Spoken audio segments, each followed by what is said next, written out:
Salam dan bahagia. Perkenalkan, saya Nur Aziel Fatin, calon guru penggerak angkatan 6 dari Kabupaten Kolaka, Provinsi Sulawesi Tenggara.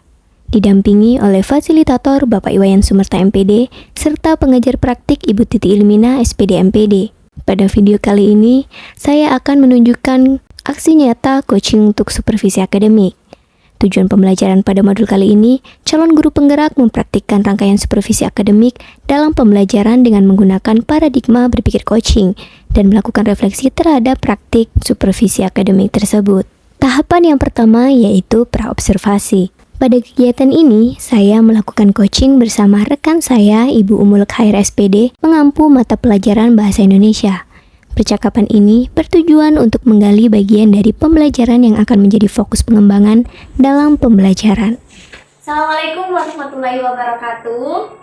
Jadi hari ini saya akan mempraktikkan coaching untuk supervisi akademik. Perkenalkan terlebih dahulu, saya Nur Aziel Fatin, calon guru penggerak angkatan 6 dari Kabupaten Kolaka, Provinsi Sulawesi Tenggara. Dan hari ini saya bersama rekan saya yang paling hebat. Boleh diperkenalkan diri, Bu? Perkenalkan, nama saya Umul Khair SPD, guru mata pelajaran Bahasa Indonesia di SMP Negeri 4 Latabagan. Ya, hari ini saya bersama Bu Guru Bahasa Indonesia yang kemarin mendapat prestasi luar biasa dalam kegiatan Porseni PGRI. By the way, jadi gimana kabarnya hari ini, Bu? Alhamdulillah baik. Sehat ya? Flu. Oh, flu ya? Iya, karena memang cuacanya lagi kurang bagus, jadi kita harus benar-benar jaga kesehatan. Oke, jadi Bu Mul, hari ini saya ada tugas di calon guru penggerak untuk melakukan supervisi akademik dengan rekan sejawat. Ada beberapa hal yang akan saya tanyakan kepada Bu Umul. Apakah Bu Umul bersedia untuk saya observasi? Boleh. Oke. Jadi Bu Umul tadi mata pelajaran Bahasa Indonesia ya? Bahasa Indonesia. Oke, untuk kegiatan yang dilakukan di kelas berapa, Bu? Kelas 9. Oh, di kelas 9. Kemudian untuk tujuan pembelajaran Bu Umul hari ini? Tujuan pembelajarannya karena kebetulan hari ini sudah memasuki materi teks narasi. Jadi tujuan pembelajarannya di sini saya menggunakan metodenya PJBL. PJBL. Jadi nanti Proyek ada baseline-nya, ada proyeknya. Dengan tujuannya di situ ada 3, mampu menjelaskan pengertian teks narasi, mampu menganalisis model teks narasi cerita inspiratif, dan mampu membuat kesimpulan isi ungkapan dari cerita inspiratif yang dibaca maupun yang didengar. Oke, lumayan banyak ya proyeknya ya.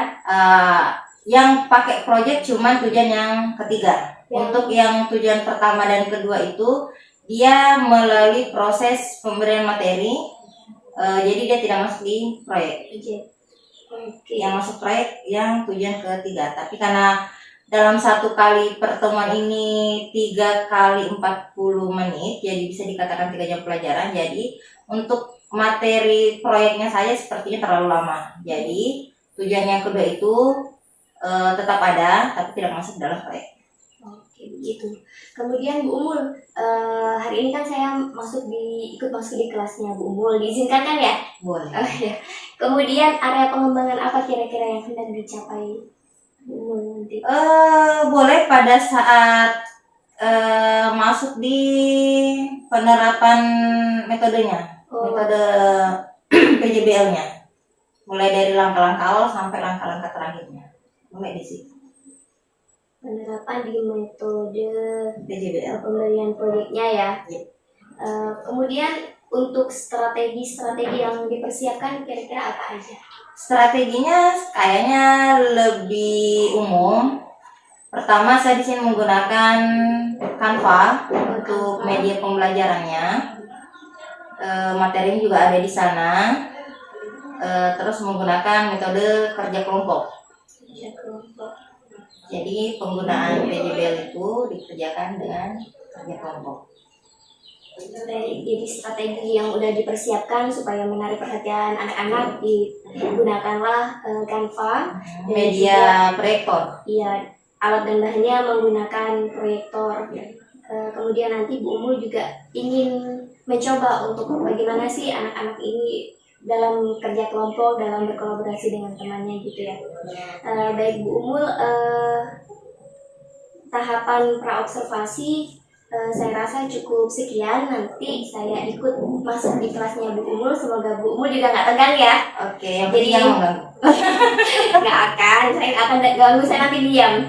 Jadi di sini saya bukan bermaksud untuk mau mengoreksi atau mau mencari kesalahannya Ibu dalam mengajar. Siapa tahu nanti dalam tahap ini saya bisa malah belajar dari Bu Umul terkait proses pembelajaran, kemudian mengelompokkan tugas. Terima kasih Bu Umul, selamat mempersiapkan alat dan bahan yang digunakan untuk mengajar. Terima kasih atas waktunya.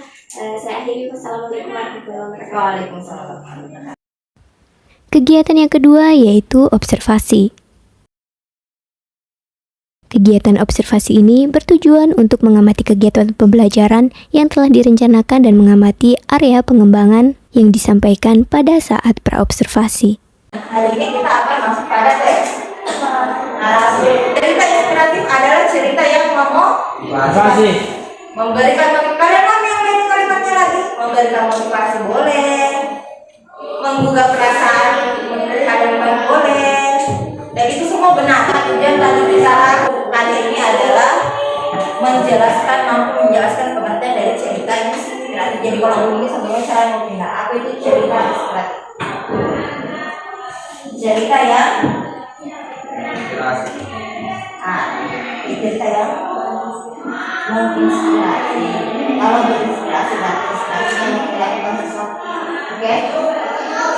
Cerita yang menginspirasi, cerita yang mengilhami, cerita yang memotivasi, cerita yang membuka selera, cerita yang berisi hikmah.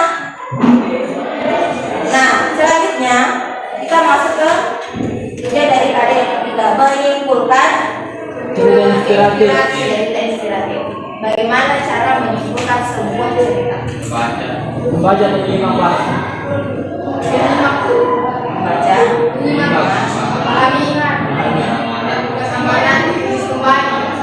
Apa yang dibaca? Cerita. Apa yang disimak? Cerita.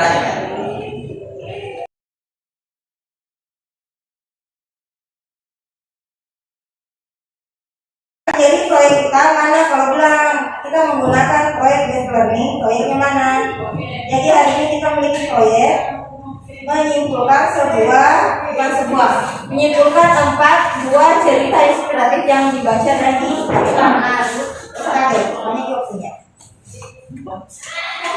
Jadi yang kalian lakukan, Ibu sudah menyiapkan 4 buah cerita inspiratif. Kalian dengarkan dan kalian baca. Perhatikan, kalian baca dan kalian dengarkan. Jadi ada 2 yang dibaca, ada 2 yang didengarkan. Selanjutnya kalian tulis kesimpulan dari masing-masing cerita inspiratif ke dalam kertas. Oke. Ada yang mau ditanyakan? Nah, sebelum proyek ini lebih jauh, kita bahas dulu. Proyeknya seperti apa? Apakah sekalian kita putar lalu kalian kerja, atau putar semuanya nanti terakhir kalian kerja? Bukan dulu bawahnya. Yakin bisa ingat? Yakin. Aduh, jangan belajar dulu. Kerja. Dengar kerja, dengar kerja itu.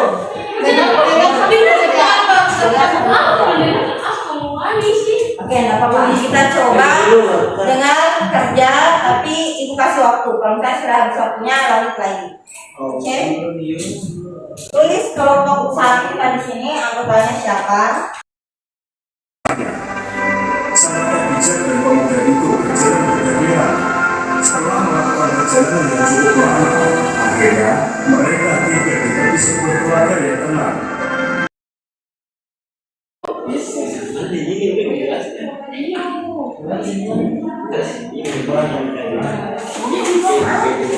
Jangan main kesimpulan. Kesimpulan tadi ada 2 kesimpulan yang disampaikan. Kalian bisa sampaikannya, simpulkan lagi ceritanya. Tidak mungkin kau tulis dialognya antara kakek sama teman itu, cukup garis besarnya saja. Apa yang terjadi pada cerita tadi?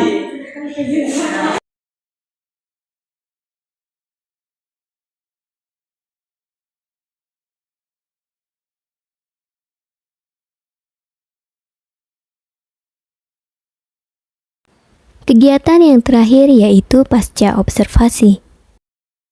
Kegiatan coaching pasca observasi dilakukan pada pendampingan individu 5 bersama pengajar praktik. Percakapan ini bertujuan untuk memberikan umpan balik terhadap hasil observasi. Selamat siang Bu Mul. Selamat siang. Gimana kabarnya, sehat ya? Alhamdulillah, saya tanya sendiri, saya jawab sendiri. Baik, kemarin saya sudah ikut masuk di kelasnya Bu Umul, mengikuti proses pembelajaran yang dilakukan Bu Umul, sangat luar biasa sekali. Dan hari ini saya mau melanjutkan nih kegiatan pasca observasi di kelas.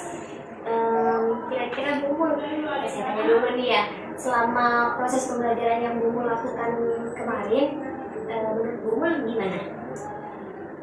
Selama proses pembelajaran yang saya lakukan kemarin, kan kemarin saya minta tolong sama ibu untuk melihatkan bagian PJBL, metode yang saya bawakan di kelas, apakah sesintaknya yang seharusnya dengan yang saya bawakan di kelas atau tidak.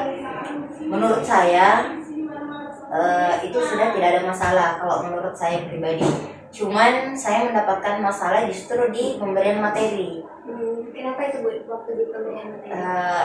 Yang di pemberian materi kan tujuan yang pertama di situ bagaimana anak bisa menjelaskan pengertian cerita inspiratif dengan menggunakan dengan baik.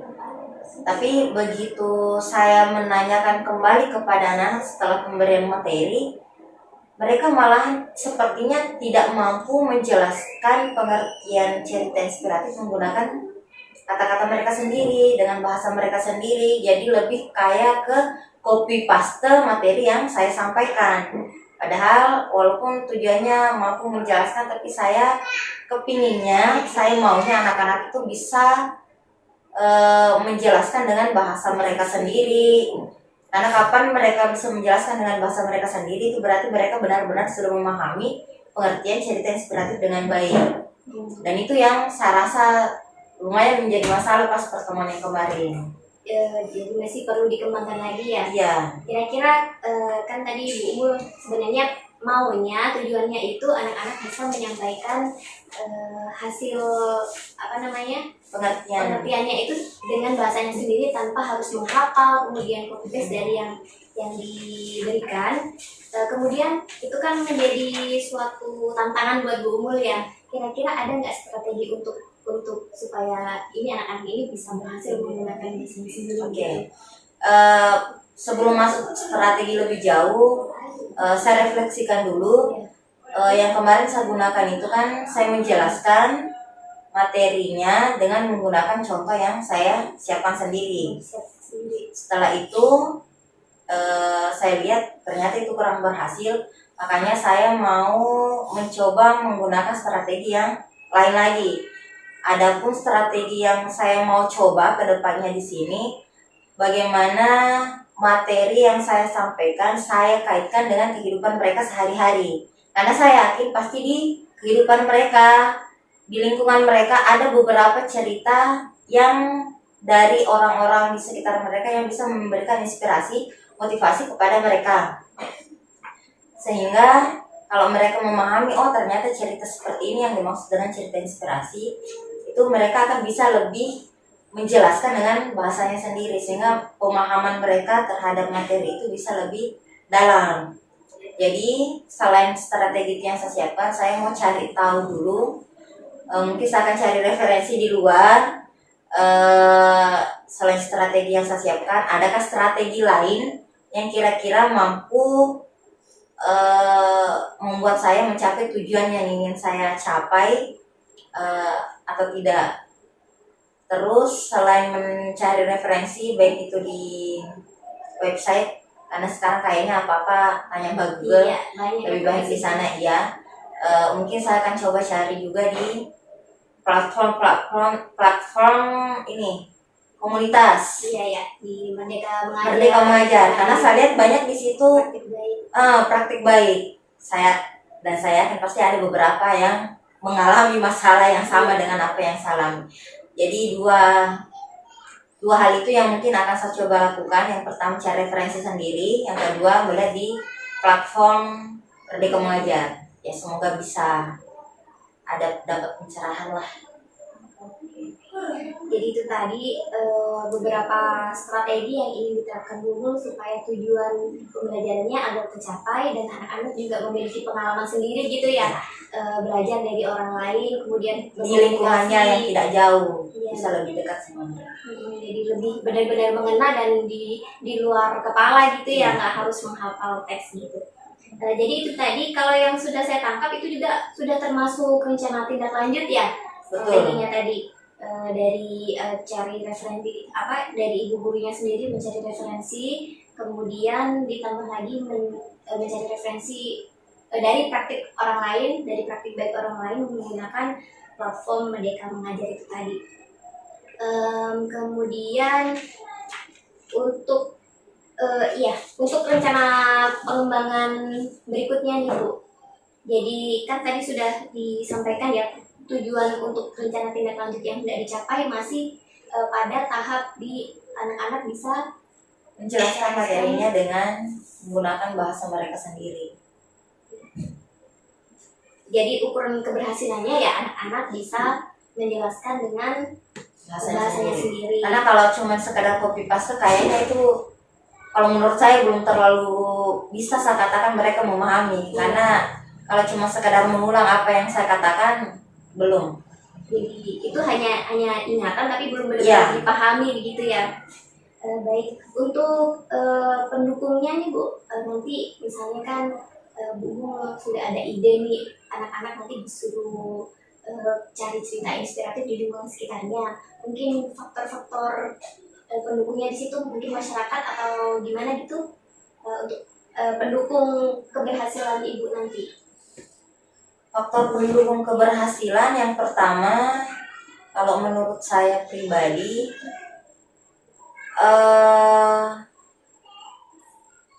di masyarakat sama di lingkungan keluarga mereka itu kan lebih mudah mereka dapatkan, lebih mudah mereka mencari cerita-cerita itu, karena ada beberapa di sini latar keluarga dari anak-anak yang saya lihat bisa memberikan inspirasi sebenarnya buat peserta didik sendiri, entah itu dari orang tuanya, dari saudara-saudaranya. Secara tidak langsung mereka itu sebenarnya belajar dari keluarganya sendiri. Iya. Ada juga yang pasti itu menurut kita inspiratif sekali, tapi menurut mereka biasa-biasa saja ya. Jadi itu sebagai sarana juga. Artinya lebih mending mereka mencari seperti itu daripada saya memperlihatkan contoh. Saya memberikan contoh dari apa yang saya susun. Karena kalau apa yang dari saya susun mereka paling cuma melihat saja. Tapi kalau mereka mencari, beda kan kalau misalnya saya berikan langsung dengan mereka yang mencari. Lebih bermakna. Iya. Jadi itu tadi untuk pendukungnya bisa memanfaatkan aset yang ada di lingkungan sekitarnya, entah dari keluarganya atau orang-orang terdekatnya yang memiliki kisah-kisah yang bisa dijadikan inspirasi gitu ya. Kira-kira untuk waktunya Bu umur berapa lama kira-kira untuk targetnya ini nanti? Apakah mata pelajaran ini kan pelajaran nggak mungkin dalam satu kali pertemuan harus selesai gitu. Jadi kira-kira waktunya berapa lama? Mungkin kan untuk bahasa Indonesia ini 6 jam pelajaran dalam 1 minggu. Dan untuk yang kemarin itu kan hari Rabu, jadi hari Sabtu bisa mereka berapa hari itu? Rabu, Kamis, cuma 4 hari ya? 4 harian ya. Jadi ini sudah mulai bisa dilakukan sejak kapan ini? Sejak setelah iya. pembelajaran itu ya. Setelah pembelajaran bahasa Indonesia itu tadi langsung diberi instruksi untuk melakukan studi ke pencarian. Iya, pencarian. Baik Bu Umul, untuk pasca observasi saya sudah banyak menggali sekali dari yang bisa Ibu Umul temukan, dan selama proses pembelajaran saya juga merasa sudah terstruktur dengan baik, sudah sesuai singkat yang di PJBL. Kemudian Ibu juga sudah menemukan sendiri tadi kekurangan dalam pembelajarannya, dan ini juga sebenarnya salah satu pembelajaran juga untuk saya. Jadi saya bisa belajar juga dari waktu saya mendampingi Bu Umul. Ternyata begini, mengatur kelas itu begini, mengajak anak-anak supaya bisa paham betul tentang materi itu harus memang diberikan secara yang nyata begitu ya, tidak berdasarkan cerita orang lain atau saya mengambil contoh dari referensi orang lain. Dan saya sangat berterima kasih sama Mbak Umul, dengan kegiatan ini saya juga bisa banyak belajar. Itu saja yang mungkin bisa kita jadikan refleksi untuk kita berdua ya. Terutama saya juga sebagai supervisor juga belajar dari Bu Umul. Terima kasih Bu Umul, selamat melanjutkan.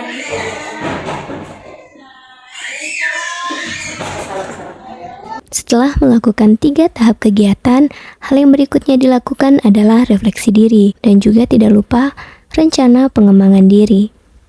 Demikian video aksi nyata modul 2.3 mengenai coaching untuk supervisi akademik. Terima kasih sudah menonton video ini. Semoga sehat dan sukses selalu.